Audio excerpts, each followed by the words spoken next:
నమస్కారం స్వామీజీ. ఈ రోజుల్లో టీవీ, ఫేస్బుక్ లాంటి ప్రసార మాధ్యమాలు విపరీతంగా పెరిగిపోయిన తరుణంలో నేను ఒక యువకునిగా నా ఏకాగ్రతను ఏ విధంగా నిలుపుకోగలను? దయచేసి వివరించండి.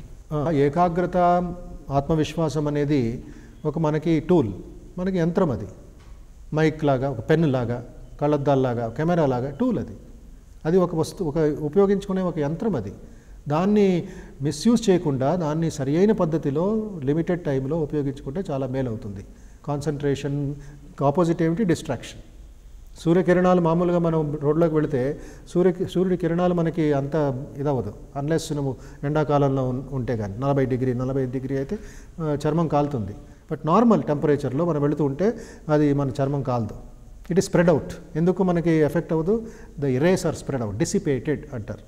సో ఎప్పుడైతే ఒక లెన్స్ తీసుకొని ఆ సూర్యుడి కిరణాలు ఒక యాంగిల్లో నువ్వు పెట్టామంటే ఇల్లు కూడా కాలిపోవచ్చు, పేపర్ కాలిపోతుంది. సింపుల్ ఫిజిక్స్ ఎక్స్పెరిమెంట్ పిల్లలకి నేర్పిస్తారు.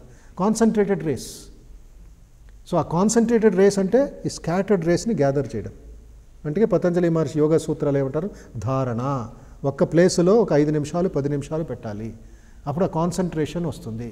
స్వామీజీ జీవితం మనం చదువుకుంటే, వివేకానంద జీవితం, ఆయన చిన్నప్పుడు మామూలు మనతో విద్యార్థులతో పాటు ఒక పుస్తకం తీసుకుంటే లైన్ బై లైన్ చదవడం, పేజ్ బై పేజ్ చదవడం, అలా ఆయన చదువుతూ ఉండేవాడు.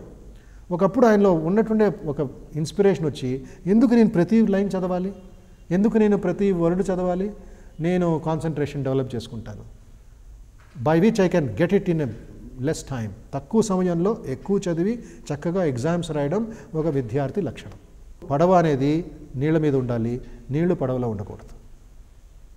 Be in the world, don't allow the world to live in you. Technology ఉపయోగించు, టెక్నాలజీ నిన్ను ఉపయోగించుకోకూడదు. You should have that self mastery. అది హ్యూమన్ డిగ్నిటీ.